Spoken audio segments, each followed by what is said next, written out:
Hello विद्यार्थी मित्रांनो, कशा आहात आपण? मला खात्री आहे की सर्वजण आनंदित आहात, मजेत आहात आणि चांगल्या प्रकारे अभ्यास करत आहात. आपला आजचा जो व्हिडिओ आहे त्यामध्ये आपण बघणार आहोत इयत्ता 12वीचा 1.4 बिग डेटा बिग इन्साइट्स हा जो चॅप्टर आहे त्या चॅप्टरचं आईस ब्रेकर्स, मार्जिन क्वेश्चन्स, त्याचबरोबर ब्रेनस्ट्रोमिंग या सर्वांची प्रश्न उत्तरं आपण या व्हिडिओमध्ये डिस्कस करणार आहोत. बिग डेटा बिग इन्साइट्सवर मी ऑलरेडी व्हिडिओ बनवलेला आहे, त्यावर जाऊन तुम्ही चॅप्टर चांगल्या प्रकारे समजून घेऊ शकता. सर्वात महत्त्वाची गोष्ट, चॅनलला शेअर आणि सबस्क्राईब करायला विसरू नका. त्याचबरोबर काही लिंक्स तुम्हाला या व्हिडिओच्या डिस्क्रिप्शनमध्ये दिलेल्या आहेत, त्यावर जाऊन तुम्ही काय करू शकता, इयत्ता 12वीचे सर्व चॅप्टर्स अभ्यासू शकता. इयत्ता 12वीचे सर्व ग्रामर तुम्ही अभ्यासू शकता. ओके, चला तर आता वेळ न गमावता सुरुवात करूया. मग बिग डेटा बिग इन्साइट्स या चॅप्टरचा आईस ब्रेकर्स, मार्जिन क्वेश्चन्स, त्याचबरोबर ब्रेनस्टॉर्मिंग यांची प्रश्न उत्तर समजून घ्यायला.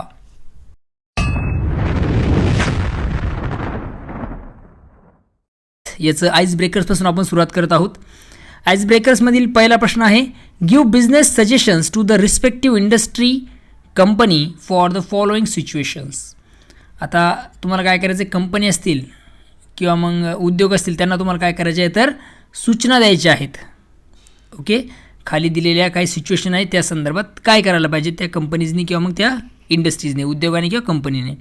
One is done for you, एक तुमच्यासाठी दाखवलेलं आहे की कशा प्रकारे तुम्हाला सजेशन द्यायचं आहे. You have received data that a many passengers prefer morning flight between 7 AM and 9 AM from Mumbai to Delhi. बरेचसे पॅसेंजर असतील ते मॉर्निंगला काय करता, फ्लाईटने प्रवास करता सकाळी 7 ते 9च्या दरम्यान मुंबई टू दिल्ली, मुंबईपासून दिल्लीपर्यंत. तर यावर सजेशन असणार आहे की increase the number of flights between 7 AM and 9 AM. तर त्यावेळेस कंपनीजने काय केलं पाहिजे तर सकाळी ज्या काही फ्लाईट्स आहेत त्या काय केल्या पाहिजे तर वाढवल्या पाहिजे. सकाळी 7 AM ते AM आणि 9 AMला विशेषतः हे सजेशन तुम्ही द्यायचं. तर अशा प्रकारचा प्रश्न आहे. तर त्यातलं बी दिलेलं आहे बघा, many students are opting for UPSC MPSC exams. बरेचसे मुलं जे आहेत MPSC आणि UPSC एक्झाम प्रेफर करतात किंवा निवडतात. तर सजेशन असणार आहे, start UPSC MPSC study centres classes. UPSC MPSC study centre सुरू करा आणि किंवा मग क्लासेसला तुम्ही काय करू शकता तर सुरुवात करू शकता. हा एक तुम्ही जो काही गोष्ट आहे ती सजेस्ट तुम्ही करू शकता. Many people go for morning walk to Kamala Nehru park. मग बरेचसे लोक जे असतील, खूप जास्त लोक जे आहेत ते सगळे मॉर्निंग वॉकला जातात कुठे, कमला नेहरू पार्कमध्ये. तर सजेशन काय असणार आहे, make extra track as well as variety of juice centres newspaper stalls. तर मग याच्यावर पर्याय की एक्स्ट्रा ट्रॅक्स बनवावेत, ज्यूस सेंटर्स ओपन करावेत सकाळी लोकांसाठी आणि न्यूजपेपर स्टॉलसुद्धा ओपन करावेत. हा एक चांगला उद्योग असू शकतो. ही सजेशन तुम्ही देऊ शकता. Many people bye clothes from miracle.com and online shopping site. बरेचसे लोक जे आहेत ते कपडे खरेदी करतात miracle.com या ऑनलाईन वेबसाईटवरून. तर सजेशन असणार आहे, increase the variety and brands in clothes. तर मग याच्यावर सजेशन आपण देऊ शकतो की त्यांनी काय केलं पाहिजे तर व्हरायटीज, वेगवेगळ्या प्रकारचे ब्रँड्स क्लोथ्सचे काय ठेवले पाहिजेत तर ऑनलाईन सेल केले पाहिजेत. हा त्यासाठी एक ऑप्शन असणार आहे. त्यानंतर आहे E, the viewership on television is more between 8 PM and 10 PM. जी टी व्हीवरची व्ह्यूवरशिप आहे, म्हणजे लोक जास्तीत जास्त टी व्ही बघतात कधी रात्री 8 ते 10च्या दरम्यान, म्हणजे 8 किंवा मग 8 आणि 10 वाजेपर्यंत लोक काय करत असतात तर टी व्ही बघत असतात. जास्त लोकांची व्ह्यूवरशिप असते. तर सजेशन काय आहे यासाठी, तर सजेशन आहे, the channel should telecast serials with highest TRPs. तर चॅनलने काय केलं पाहिजे तर असे शोज टेलिकास्ट केले पाहिजेत, असे शोज दाखवले पाहिजेत, अशा सिरीज दाखवले पाहिजेत की ज्यांची TRP हायेस्ट आहे. Okay, and show important advertisements. आणि काही महत्त्वाचे ॲडव्हर्टाइजमेंट्स दाखवले पाहिजेत, जसे की आय डोनेशन, पोलिओ ड्रॉप आहे की नाही, आय डोनेशन करा, पोलिओ ड्रॉप करा, ड्रॉप्स द्या मुलांना आहे की नाही. तर अशा प्रकारचे ॲडव्हर्टाइजमेंट दाखवल्या पाहिजेत. महत्त्वाचे मतदान करा या संदर्भात असेल, प्रदूषण कमी करा या संदर्भाच्या ॲडव्हर्टाइजमेंट गव्हर्नमेंटने दाखवल्या पाहिजे. त्यानंतर पुढचं आहे, people get information from various sources, can you name a few. लोकांना काय तर बऱ्याचशा सोर्सेसपासून जी आहे ती माहिती मिळत असते. तर तुम्ही काही नाव सांगू शकता का, तर एक ऑलरेडी तुम्हाला फेसबुक दिलेला आहे की जिथून आपल्याला माहिती मिळत असते. सोर्स आहे तो इन्फॉर्मेशनचा, माहितीचा. तर यामध्ये व्हॉट्सअप एक सोर्स आहे, टेलिग्राम सोर्स आहे, Twitter, encyclopedia, Instagram, YouTube, various applications, त्यानंतर व्हेरियस वेबसाईट्स आहे की नाही, डिक्शनरी यापासून आपल्याला काय होत असते तर माहिती मिळत असते. इंटरनेट तुम्ही लिहू शकता. ही सगळ्या गोष्टी आहेत की ज्यापासून आपल्याला माहिती मिळत असते. त्यानंतर आता आपण येतोय मार्जिन क्वेश्चन्सकडे. मार्जिन क्वेश्चन्स हे कुठे असतात तर धड्याच्या जो काही साईडला हे प्रश्न विचारलेले असतात, जिथे शब्दार्थ दिले असतात बघा, हार्ड वर्ड्स, न्यू वर्ड ज्याला आपण म्हणू शकतो, त्यांचे अर्थ दिले असतात, त्यामध्येच कुठेतरी प्रश्न विचारलेले असतात. तर पहिला आहे बघा margin question, discuss how big data is increasing in volume, variation, velocity, veracity and values. तर तुम्हाला काय करायचं, बिग डेटा हा कशा प्रकारे इन्क्रीज होतोय. ओके, म्हणजे याचं स्वरूप कसं वाढत जातं बिग डेटाचं, कशासाठी तर व्हेरिएशन, वेलॉसिटी, व्हेरासिटी आणि व्हॅल्यू या स्वरूपात कसा वाढत जातो डेटा, याची चर्चा तुम्हाला करायची, ती तुम्हाला लिहायचं आहे.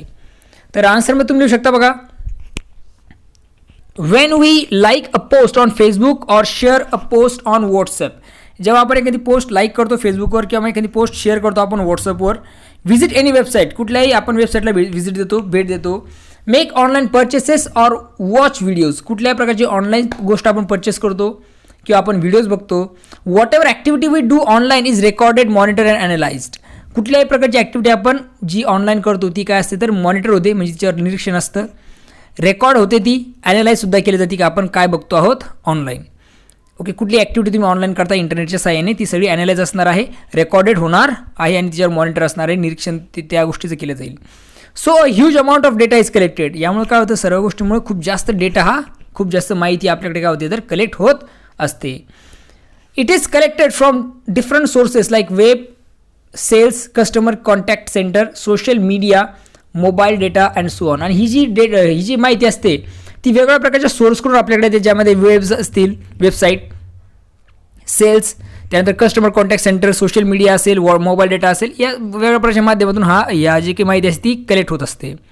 The data available to industry and companies is enormous. आणि यामुळे काय जो डेटा अवेलेबल होतो इंडस्ट्रीसाठी, उद्योगांसाठी, कंपनीसाठी, तो कसा आहे तर खूप विपुल आहे, खूप जास्त आहे. इनॉर्मस म्हणजे खूप ह्यूज, खूप जास्त आहे. In this way big data is increasing volume, variation, velocity, veracity and values.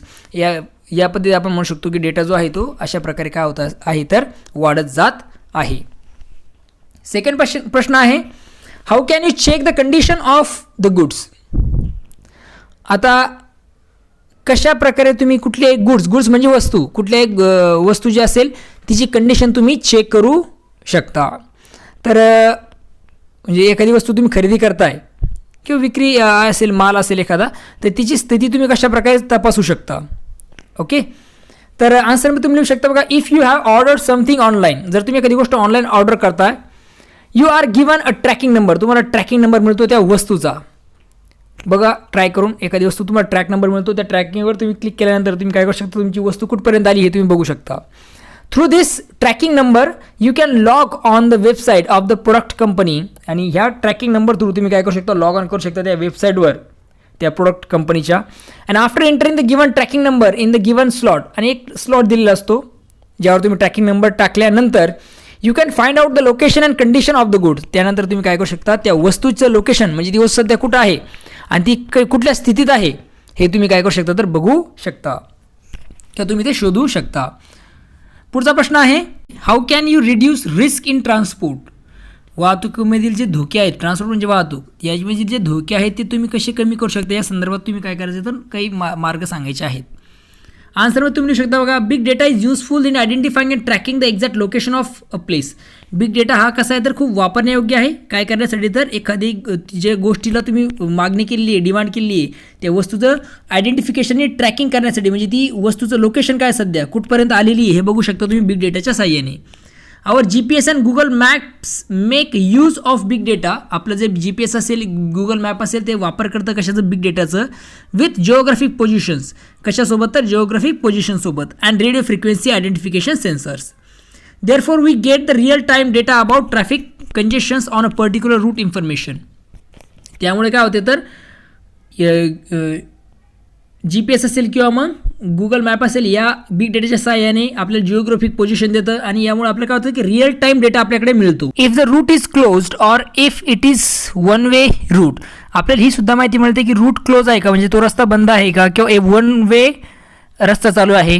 Understanding accident prone areas etcetera. त्याचबरोबर ॲक्सिडेंट प्रोन एरियाज म्हणजे अशी कुठली जागा आहे का जिथे ॲक्सिडेंट जास्त होतात, हे सुद्धा आपल्याला या बिग डेटामुळे कळू शकतं. We can plan our own route according to the travel time and the transportation of goods. आपण काय करू शकतो, आपला प्लॅन आखू शकतो, योजना करू शकतो आपण आपल्या स्वतःच्या रस्त्याची. कशानुसार तर ट्रॅव्हल टाईमनुसार. म्हणजे ट्रॅव्हल टाईम तुम्हाला दिले असं 2-3 सजेस्ट करतं गुगल मॅप आणि त्यानुसार तुम्हाला जे योग्य रूट असतो त्यानुसार तुम्ही जाऊ शकता. And the transportation of goods आणि वस्तूंच्या ट्रान्सपोर्टेशननुसार सुद्धा आपण काय करत असतो तर रस्त्याची निवड करत असतो. If we order something online, जर आपण एखादी गोष्ट ऑनलाईन ऑर्डर करतो आहोत, we can track the location of our goods. आपण काय करू शकतो, आपल्याला जी वस्तू घ्यायची आहे किंवा आपण जे काही ऑनलाईन ऑर्डर केलेलं आहे त्याची लोकेशन, त्याची सध्याची स्थिती आपण बघू शकतो, ती वस्तू कुठे आहे हे आपण ट्रॅक करू शकतो. And also track the condition of goods. त्याचबरोबर आपण त्या वस्तूची कंडिशन कशी आहे ते सुद्धा आपण ट्रॅक करू शकतो. This has immensely help the logistic companies to reduce risk in transport and improve speed and reliability in delivery. आणि याचा निश्चितच फायदा हा लॉजिस्टिक कंपन्यांना होतो. त्यातून काय होतं तर रिड्यूस रिस्क इन ट्रान्सपोर्टेशन. यातून निश्चितच ट्रान्सपोर्टेशन म्हणजे प्रवासामध्ये वाहतुकीमध्ये जी काही रिस्क आहे ती कमी होते. अँड इम्प्रूव्ह स्पीड काय होते तर वाढते. आणि रिलायबिलिटी इन डिलिव्हरी आणि विश्वसनीयता जी आहे वस्तू पोहोचवण्याची त्यामध्ये काय होतं तर निश्चितच वाढ होत असते. पुढचा प्रश्न आहे 4 नंबरचा. Do you think big data has improved the quality of life how. तुम्हाला असं वाटतं की बिग डेटामुळे जी लाईफ आहे ती निश्चितच वाढली आहे. क्वालिटी ऑफ लाईफ जी याला म्हणतो आपण ते त्यामध्ये वाढ झालेली आहे. झाली असेल तर मग हाऊ, कशा प्रकारे त्यामध्ये वाढ झालेली आहे हे तुम्हाला एक्सप्लेन करायचं आहे. आन्सरमध्ये तुम्ही लिहू शकता yes big data has improved the quality of life. निश्चितच बिग डेटामुळे काय झाली तर आपल्या जीवनाची गुणवत्ता जी आहे ती सुधारलेली आहे. Through different devices and apps we can collect data related to our health. वेगवेगळ्या प्रकारच्या डेटाच्या डिव्हाइसच्या साहाय्याने, वेगवेगळ्या प्रकारच्या ॲपच्या साहाय्याने आपण काय करू शकतो तर डेटा कलेक्ट करू शकतो आपल्या तब्येतीशी संबंधित. They are like our own mini biomedical research device. ते कशासारखे असू शकतं तर एक आपलं स्वतःचं एक मिनी बायोमेडिकल रिसर्च डिव्हाइस ते असू शकतं आहे. त्यातून आपण काय करू शकतो हा डेटा कलेक्ट करू शकतो. They detect our heart rate. हे जे काही बायोमेडिकल रिसर्च डिव्हाइस आहे ते काय करतं तर आपले हार्ट रेट जे आहेत ते डिटेक्ट करतं. Monitor the patient sleep pattern. आपला स्लीपिंग पॅटर्न काय आहे, आपण कसं झोपतो, किती वेळ झोपतो हे सुद्धा ते मॉनिटर करतात ते device. Keep record of exercise. आपण जे एक्झरसाइज करतोय, व्यायाम करतो त्याचे ते रेकॉर्ड ठेवता. And working distance now a day. आणि त्याचबरोबर तुम्ही किती वर्किंग डिस्टन्स म्हणजे किती काळ तुम्ही चालला ते सुद्धा ते माहिती करून त्याचा रेकॉर्ड स्वतःकडे ठेवण्याचं काम करतं ते device. We have gadgets to monitor blood sugar, blood pressure. आपल्याकडे अशी गॅजेटसुद्धा आहे की जे काय करतात तर ब्लड शुगर असेल, ब्लड प्रेशर असेल याला मॉनिटर करण्याचं काम करतात ॲट होम, कुठे घरीच. With the help of this data, the doctors can now have better diagnosis of any ailment. आणि हे जे काही सगळा डेटा तो डिव्हाइसेस हे कलेक्ट करतात, त्याचं रेकॉर्ड ठेवत आहेत. यामुळे डॉक्टर काय करू शकतात तर चांगल्या प्रकारे रोग निदान करू शकता. ओके, डायग्नोसिस म्हणजे काय, निदान करणे, उपचार करणे. चांगल्या प्रकारचं निदान ते करू शकतात. कुठल्याही एलिमेंटचं, एलिमेंट म्हणजे आजार, कुठल्याही आजाराचं ते निदान करू शकतात चांगल्या प्रकारे या डेटाच्या साहाय्याने जे हे डिव्हाइसेस रेकॉर्ड करून ठेवतात त्यानुसार. They can give correct treatment. आणि ते चांगल्या प्रकारची ट्रीटमेंट देऊ शकता. Past records of the patients can be maintain and better analysis of health can be obtain. जो पास्ट रेकॉर्ड आहे त्या पेशंटचा कॅन बी मेंटेन, तो मेंटेन राहतो आणि एक चांगल्या प्रकारे ॲनालिसिस केला जातं त्या व्यक्तीच्या हेल्थचं आणि त्याला ट्रीटमेंट दिल्या जाऊ शकते. In this way big data has improved the quality of life. अशा प्रकारे आपण म्हणू शकतो की बिग डेटामुळे काय होती तर जी काही जीवनाची गुणवत्ता आहे ती काय होत आहे तर सुधारत आहे किंवा सुधारली आहे असं आपण म्हणू शकतो. पुढचा प्रश्न आहे can we understand the economy of the country by the data on banking and finance. Okay, banking किंवा मग फायनान्स यांच्या डेटावरून आपण त्या देशाची अर्थव्यवस्था समजून घेऊ शकतो का? स्पष्ट करा, एक्सप्लेन करा असा तुम्हाला प्रश्न आहे. आन्सरमध्ये तुम्ही लिहू शकता yes we can understand the economy of the country by the data on banking and finance. होय, आपण समजू शकतो इकॉनॉमी ऑफ द कंट्री म्हणजे त्या देशाची अर्थव्यवस्था काय आहे कशा थ्रू तर bye the data on banking and finance. जो डेटा अवेलेबल आहे बँकिंग अँड फायनान्स संबंधी त्या डेटानं आपण हे काय करू शकतो तर समजून घेऊ शकतो त्या देशाची अर्थव्यवस्था कशी आहे. Through the big data big डेटानुसार we can analyse the bank deposits made. आपण समजू शकतो, ॲनालाइज करू शकतो की बँक डिपॉझिट किती होतं आहे. लोन टेकन स्टेटस, लोन किती लोकांनी घेतलं आहे, कर्ज किती लोकांनी घेतलं आहे. अँड इक्विटी ट्रेडिंग, इक्विटी ट्रेडिंगबद्दल सुद्धा आपल्याला माहिती मिळते ह्या बिग डेटामुळे. We can also understand foreign investment through big data. Foreign investment किती होतं आहे ते सुद्धा आपल्याला बिग डेटामुळे कळत असतं. परदेशी जी काय आपण म्हणतो गुंतवणूक ती किती होती ते सुद्धा आपल्या बिग डेटामुळे कळत असतं. 6वा प्रश्न आहे, do you think people click consciously on Facebook? Discuss. तुम्हाला असं वाटतं की लोक जाणीवपूर्वक क्लिक करतात फेसबुकवर? डिस्कस, त्याबद्दल चर्चा करा. I think people are not conscious about clicking on Facebook. मला असं वाटतंय की लोक जे असतात ते जाणीवपूर्वक काय करत नाही तर कुठल्याही फेसबुक पोस्टवर क्लिक करत नाहीत किंवा टिक करत नाही, आपण त्याला म्हणू शकतो. Many people just press like button on friends post without reading it. बरेचसे लोक जे असतात ते काय करतात तर न वाचताच मित्राच्या फोटोवर पोस्टवर काय करतात तर क्लिक करत असतात किंवा त्या बटनावर लाईक बटनावर प्रेस करत असतात. Many people share videos and post without reading and listening and reading it. बरेचसे लोक असतात ते व्हिडिओज असेल किंवा एखादी पोस्ट असेल ती न ऐकताच आणि न वाचताच काय करतात तर शेअर करत असतात. 7th प्रश्न आहे, do you think big data will help to bring improvement in student? तुम्हाला असं वाटतं का की जो बिग डेटा आहे त्यामुळे विद्यार्थ्यांमध्ये सुधारणा घडवून आणण्यास त्या सहाय्यक आहेत असं तुम्हाला वाटतं का? हेल्पफुल आहे बिग डेटा मुलांमध्ये सुधारणा घडवून आणण्यासाठी असं तुम्हाला वाटतं का? तर आन्सरमध्ये तुम्ही लिहू शकता, yes I think big data will help to bring improvement in students. मला असं वाटतं आहे की जो बिग डेटा आहे त्यामुळे मुलांमध्ये सुधारणा घडवून आणल्या जाऊ शकते किंवा मग ती मदतगार साबित होऊ शकतं. Students can learn topics or subjects according to their ability and capacity. मुलं जे असतात ते काय करतात, टॉपिक असेल सब्जेक्ट असेल त्यांच्या ॲबिलिटीनुसार, त्यांच्या क्षमतेनुसार, त्यांच्या कॅपॅसिटीनुसार काय करत असतात तर शिकत असतात. Students can choose their fields after knowing their strength and weaknesses. मुलं जे असतात ते काय करतात त्यांची फील्ड निवडतात कशानुसार, त्यांच्या स्ट्रेंथ आणि विकनेसेस समजल्यानंतर. तर बिग डेटा निश्चितच काय तर हेल्पफुल असणार आहे मुलांमध्ये सुधारणा घडवून आणण्यासाठी. 8th क्वेश्चन आहे, discuss a solution provided bye data. Discuss करायचं एखादं सोल्युशन जे तुम्हाला काय दिलेलं आहे तर बिग डेटाने दिलेलं आहे त्यानुसार. Through big data we have information about the study pattern of students. Big डेटाच्या नुसार किंवा थ्रू बिग डेटानुसार we have information about the study pattern of students. आपल्याकडे काय असणार आहे माहिती असणार आहे मुलांच्या स्टडी पॅटर्नची. Big data has provided a solution on one of the biggest pitfall in the education industry, that is one size fit all. या बिग डेटा जो आहे तो सोल्युशन प्रोव्हाइड करू शकतो.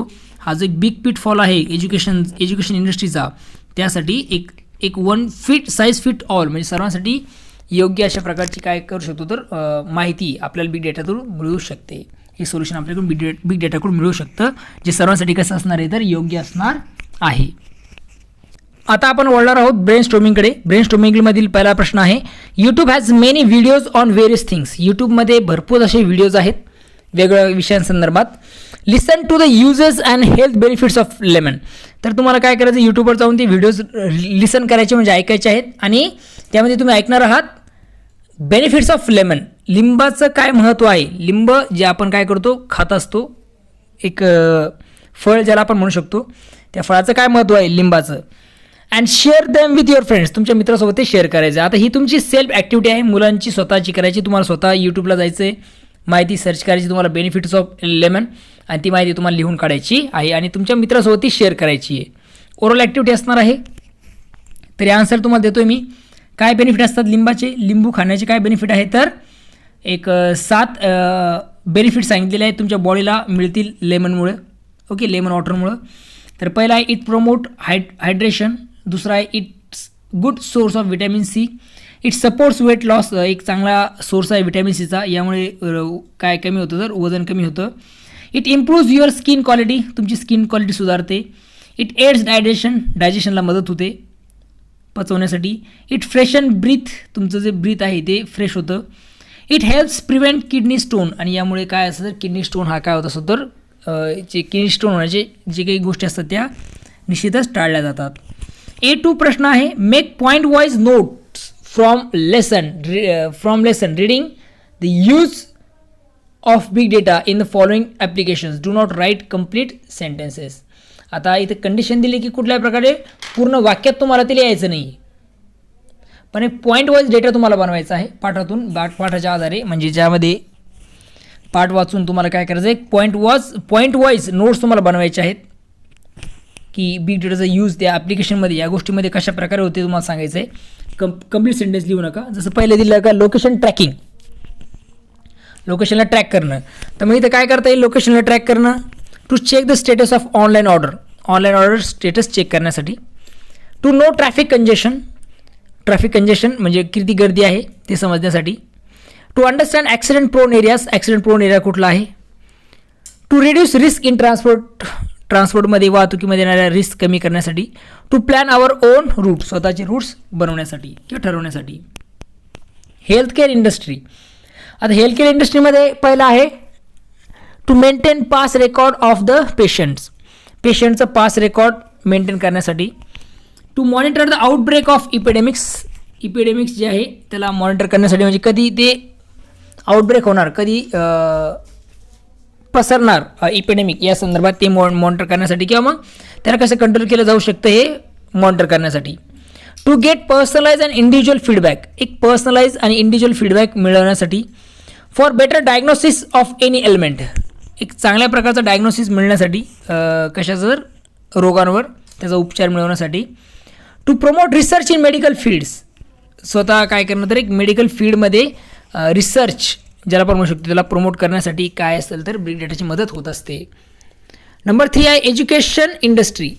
Guidance regarding best career opportunity. Education इंडस्ट्रीमध्ये big डेटाचा वापर होतो कशासाठी तर गायडन्स देण्यासाठी बेस्ट करिअर ऑपॉर्च्युनिटीजच्या. To provide study pattern to students, मुलांना स्टडी पॅटर्न प्रोव्हाइड देण्यासाठी. To understand the students strength and weaknesses, मुलांना त्यांच्या स्ट्रेंथ, त्यांच्या त्यांच्या महत्त्वाच्या बाजू आणि विकनेसेस, त्यांच्या काही कमी पडलेल्या बाजूंना समजून घेण्यासाठी. To prepare customise and dynamic learning programme, prepare करणं एखादा लर्निंग प्रोग्रॅम त्याला कस्टमाइज करणं आणि व्यवस्थित त्याला मॅनेज करण्यासाठी. टू अंडरस्टँड स्टुडंट्स चॉईस, मुलांच्या चॉईसेस काय करणं अंडरस्टँड करण्यासाठी एज्युकेशन इंडस्ट्रीमध्ये बिग डेटाची काय असते तर गरज पडत असते किंवा मग ती युजफुल असणार आहे. सेकंड प्रश्न आहे when you are asked for personal details on social media, what precautions will you take? Discuss in peers and write down. When you are asked for personal details on social media, तुम्हाला social मीडियावर personal detail कधी विचारले जातात. what precautions will you take? कुठल्या प्रकारची काळजी तुम्ही घेणार, सावधगिरी बाळगणार त्यावेळेस. Discuss in peers and write down. आपसामध्ये चर्चा करा आणि ते लिहून काढा. तर आन्सरमध्ये तुम्ही लिहू शकता we should use strong password. आपण स्ट्रॉंग पासवर्ड म्हणजे मजबूत असा पासवर्ड वापरला पाहिजेत. The longer it is the more secure it will be. जितका मोठा असेल तितका तो सिक्युअर असणार आहे. सेकंड पॉईंट आपण लिहू शकतो we should use a different password for each of our social media account. जे काही आपले सोशल मीडिया अकाउंट असतील त्या सर्वांसाठी आपण वेगवेगळ्या प्रकारचे पासवर्ड वापरले पाहिजे. Setup your security answer option, जे सिक्युरिटी आन्सर ऑप्शन आहे ते सुद्धा आपण सुरुवात केली पाहिजे त्याला. If we have social media apps in our phone, be sure to protect our device with strong password. If we have social media apps in our phone, जर आपल्या फोनमध्ये काय असेल सोशल मीडियाचं ॲप असेल तर आपण खात्री केली पाहिजेत की आपण त्या आपलं डिव्हाइस जे आहे ते प्रोटेक्टेड आहे कशाने तर स्ट्रॉंग पासवर्डने. Be selective with friend request, आपण फ्रेंड रिक्वेस्ट स्वीकारताना सिलेक्टिव्ह असणं गरजेचं आहे. If you don't know the person, जर आपण एखाद्या व्यक्तीला ओळखत नाही तर डोंट ॲक्सेप्ट देअर रिक्वेस्ट, आपण त्या लोकांची फ्रेंड रिक्वेस्ट ॲक्सेप्ट करणं गरजेची नाही. Remember to log off when we are done, आणि आपण लक्षात ठेवलं पाहिजेत की आपण काय केलं पाहिजे तर वेन वी आर डन आपण काय केलं पाहिजे लॉग आउट केलं पाहिजे जेव्हा केव्हा आपलं बोलणं होऊन जातं किंवा आपलं सर्चिंग होऊन जातं तेव्हा. पुढचा प्रश्न आहे do you think all the data we receive is use for positive things. तुम्हाला असं वाटतं का जो डेटा आपण रिसीव्ह करतो तो निश्चित आपण काय करतो पॉझिटिव्ह गोष्टीसाठी वापरत असतो. If know make a list of negative things which can be done with the help of big data. त्यामुळे काय करायचं तुम्हाला लिस्ट बनवायची अशा गोष्टींची की ज्या ठिकाणी आपण काय करतो बिग डेटाचा वापर करत असतो परंतु त्याचा वापर जो आहे तो पॉझिटिव्ह थिंगसाठी होत नाही. No whatever the data we receive, जो काही आपण डेटा रिसीव्ह करतो वी कॅन नॉट से, आपण म्हणू शकत नाही it uses for positive things, तो पॉझिटिव्ह गोष्टींसाठी वापरला जातो. सकारात्मक गोष्टीसाठी त्याचा वापर होतो. It can be use for manipulation of customers record. यामध्ये काय होऊ शकतं तर कस्टमरच्या रेकॉर्डची छेडखानी करण्यासुद्धा या बिग डेटाचा वापर होऊ शकतो. It may increase social स्ट्रॅटिफिकेशन. स्ट्रॅटिफिकेशन म्हणजे स्तरीकरण, क्लासिफिकेशन. यातून काय होतं तर सोशल सामाजिक स्तरीकरण निर्माण होत असतं. It can be used for political manipulation and social harm. याचा वापर हा पॉलिटिकल मॅनिप्युलेशनसाठी होतो, म्हणजे राजकीय गडबड करण्यासाठी किंवा मग सोशल हार्म, सामाजिक हार्म, अडचणी निर्माण करण्यासाठी सुद्धा सोशल मीडियाचा वापर होत असतो. मिसयूज ऑफ पर्सनल इन्फॉर्मेशन, त्याचबरोबर मिसयूज करणं पर्सनल इन्फॉर्मेशन, त्यासाठी सुद्धा बिग डेटाचा वापर केला जातो. It can be use for online crimes. Online गुन्हेगारी करण्यासाठी सुद्धा याचा वापर होत असतो. कशाचा? बिग डेटाचा. म्हणजेच पॉझिटिव्ह गोष्टींबरोबर निगेटिव्ह गोष्टीसाठी सुद्धा याचा वापर होत असतो. A3चा आहे बघा, guess the meaning of following items and phrases and use them in sentences of your own sentence. One is done for you. तुम्हाला काय करायचं, खाली काही आयटम्स आणि फ्रेजेस दिलेले आहेत, त्यांचा वापर तुम्हाला स्वतःच्या वाक्यात करायचा आहे. एक तुमच्यासाठी एक सॉल्व केलेलं दिलेलं आहे बघा, तर त्यामध्ये आहे one size fit all, suitable for or use in all circumstances. सर्वांसाठी सुटेबल आणि कसे असणार आहे तर सगळ्या परिस्थितीमध्ये ते युजफुल असणार आहे. त्याला आपण म्हणू शकतो वन साईज फिट्स ऑल. तर याचं एक्झाम्पल दिलेलं आहे, the wrist watch have adjustable belt. So it one size fits all. जे रिस्ट वॉच असते हाताला बांधायची, तिला काय असते तर बेल्ट दिला असतो, त्यामुळे ती ॲडजस्टेबल असते सर्वांसाठी. मग त्याला आपण काय म्हणू शकतो, वन साईज फिट ऑल असं म्हणू शकतो. A once in a blue moon. आन्सरमध्ये तुम्ही घेऊ शकता मिनिंग व्हेरी रिअरली. एक्झाम्पल तुम्ही घेऊ शकता, she comes round once in a blue moon. आता व्हेरी रिअरली म्हणजे फार क्वचितच, ती फार क्वचितच काय येते तर राऊंडला येत असते, असा याचा अर्थ होईल इथे. B I one man army. तर याचा अर्थ होतोय a heavily arm and well train combatant able to face numerous enemies alone.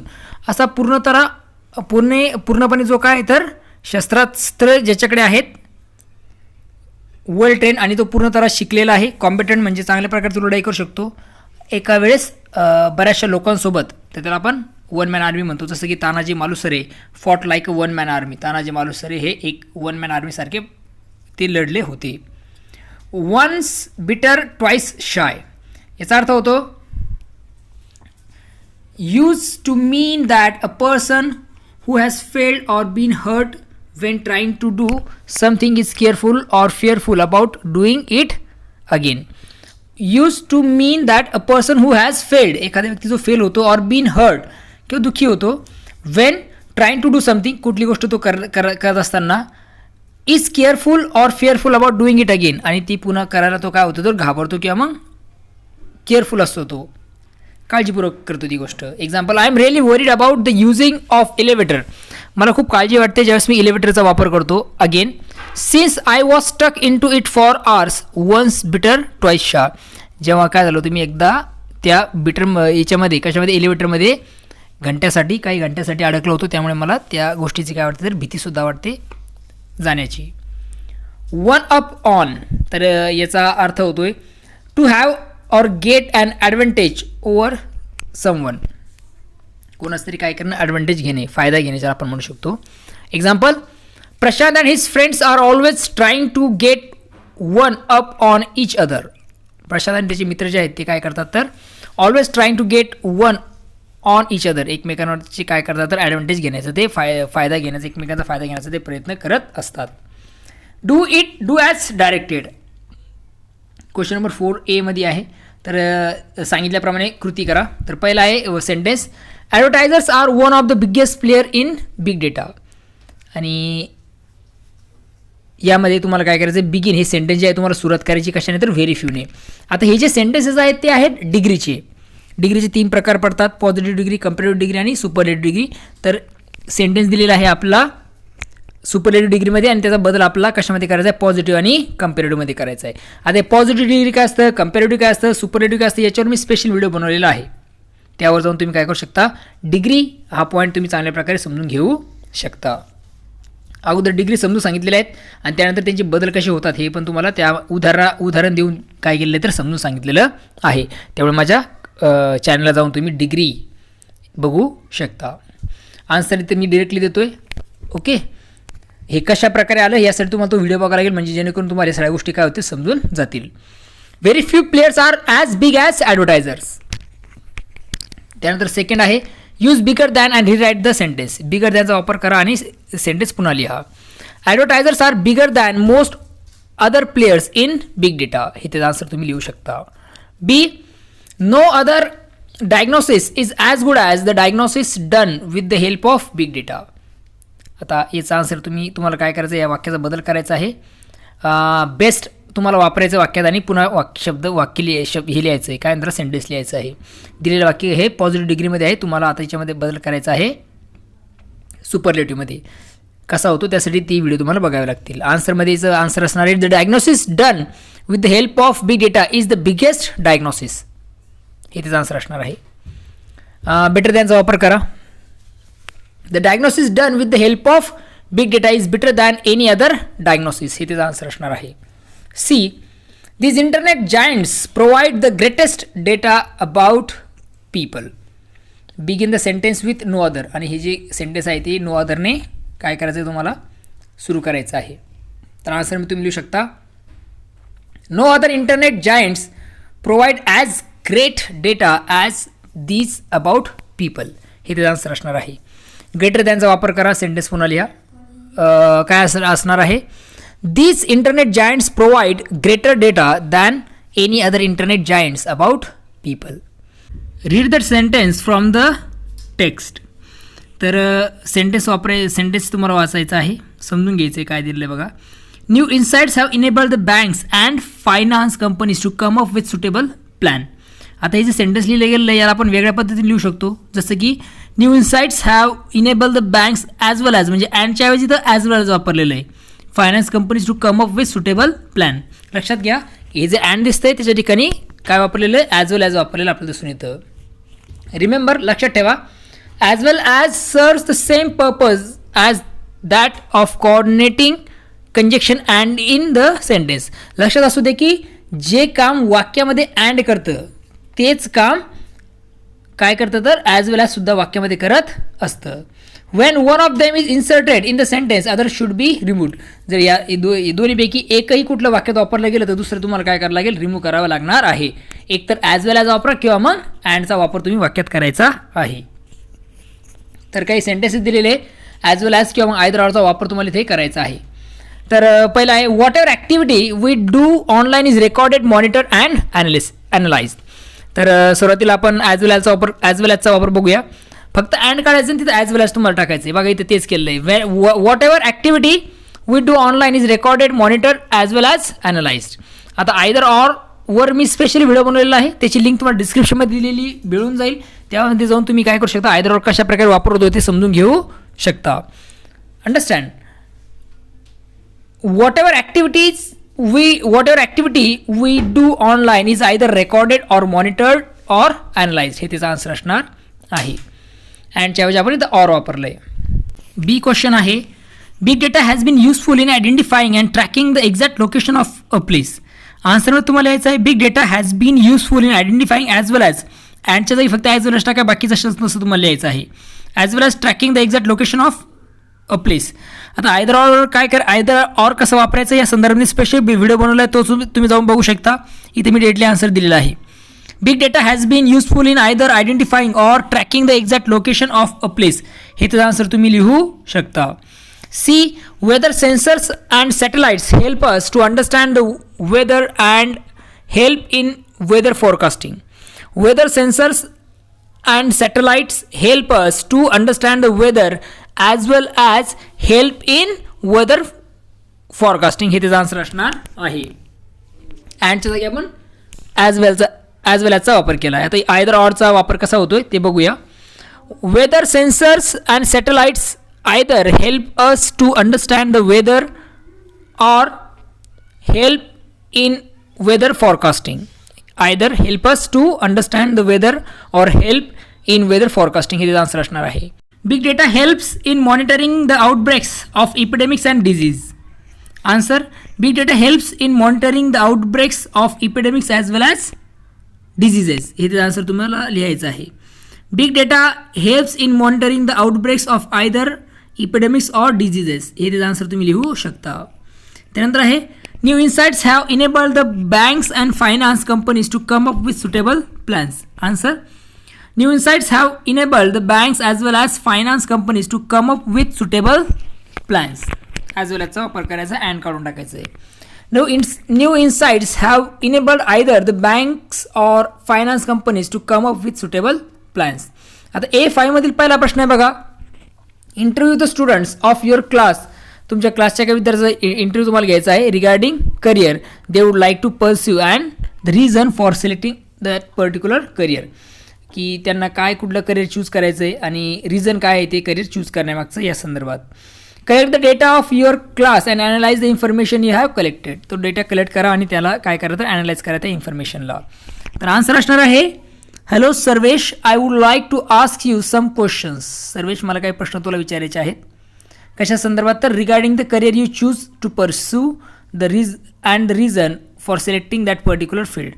की तुला ते करिअर का बरं निवडायचं आहे आणि त्यामागचं रिझन काय आहे ते पर्टिक्युलर फील्ड निवडण्यामागचं हे मला विचारायचं आहे. तर प्रश्न पहिला असणार आहे टेल मी अबाउट युअर सेल्फ. तुझ्याबद्दल सांग. Which are your favourite subjects. तुझे फेवरेट सब्जेक्ट कुठले आहेत? What are your strengths. तुझी मजबूत बाजू काय आहे? Who inspire you to choose this field. तुला कोण इन्स्पायर करतं आहे ही फील्डमध्ये स्वतःचं करिअर बनवण्यासाठी? Why do you want to make your career in this field. तुला ह्या फील्डमध्येच का बरं करिअर बनवायचं आहे? What are the exams you have to pass. कुठल्या प्रकारचे एक्झाम तू पास केल्या पाहिजेत? What are the job opportunities in future. भविष्यामध्ये काय जॉब अपॉर्च्युनिटीज आहेत, जॉबच्या काय संधी आहेत? What is the salary structure in this field. या फील्डमध्ये काय सॅलरी स्ट्रक्चर काय असणार आहे हे तुम्हाला सांगायचं आहे. What is the reaction of your family member about your decision. तुझं रिॲक्शन काय आहे, या तुझ्या फॅमिलीचं रिॲक्शन काय आहे तू जे डिसिजन घेतले त्याबद्दल. Is your family happy with your choice. तू जे चॉईस केलं त्याबद्दल तुझी फॅमिली हॅपी आहे का? Will you get extra benefit like travelling accommodation etcetera in that field.